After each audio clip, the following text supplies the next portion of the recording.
নমস্কাৰ, মই সৰস্বতী দুৱাৰা আপোনালোক সকলোলৈকে মোৰ ইউটিউব চেনেললৈ স্বাগতম জনাইছোঁ। আগতে বহুত ভাবিছিলোঁ ইউটিউব চেনেল খুলিম, আপোনালোকৰ লগত ভিডিঅ' শ্বেয়াৰ কৰিম, কিন্তু সাহস কৰা নাছিলোঁ, কেনেকৈ বনাই নাজানো। এতিয়াৰ পৰা আৰম্ভ কৰিবলৈ লৈছোঁ। আজিৰ পৰা আপোনালোকে সকলোৱে মোৰ ভিডিঅ' চাব বুলি আশা থাকিল।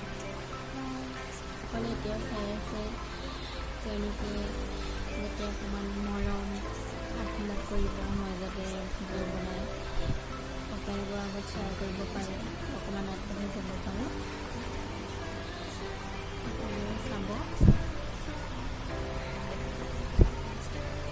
মোৰ দেখিছেনে এইটো চকু হৈছিলে, এতিয়া ভাল পাইছোঁ, যদিও অকণমান আছেই, এতিয়া কেমেৰাতহে ধৰিব পাৰিছোঁ।